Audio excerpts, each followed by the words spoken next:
L'ammoniac est une molécule formée par de l'azote et l'hydrogène présente dans une grande variété de solutions municipales et industrielles. Il est aussi une substance qui peut entraîner des problèmes environnementaux dans les milieux aquatiques naturels tels que l'eutrophication si ces eaux usées ne sont pas traitées adéquatement.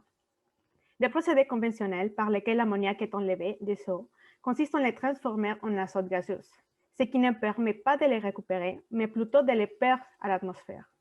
D'un autre côté, l'ammoniac est un produit très important, surtout dans le secteur agricole, parce qu'il est un des principaux ingrédients des engrais.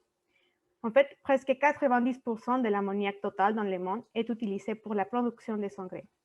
Et ce qui est intéressant, c'est que l'ammoniac est synthétisé à partir de l'azote qui est dans l'air.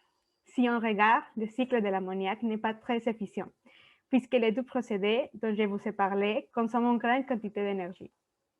On pourrait penser donc à prendre l'ammoniac directement de ces fluents et le transformer en des produits à valeur ajoutée, tels que les engrais.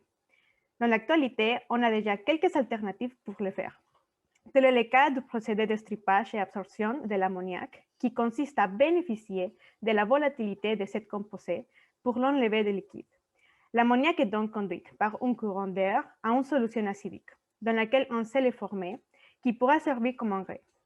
Son efficacité a été déjà confirmée à grande échelle, mais est-ce qu'on pourrait l'adapter pour traiter les effluents des entreprises qui les produisent à plus faible volume? En plus, est-ce que ces effluents ont des caractéristiques qui pourraient avoir un effet positif ou négatif sur la récupération de l'ammoniac? Pour investiguer le sujet, j'ai conçu un plan d'expérience à 12 étapes. La première consiste à reproduire au laboratoire les procédés de strippage et absorption, préparer des solutions synthétiques avec les composants principaux des eaux résiduelles venant de procédés tels que l'aquaculture et le compostage, ainsi que de l'urine humaine, et évaluer l'effet de ces dernières sur la capacité de récupération de l'azote ammoniacal. Dans la deuxième, j'utiliserai de vrais échantillons pour valider les résultats obtenus à la première étape.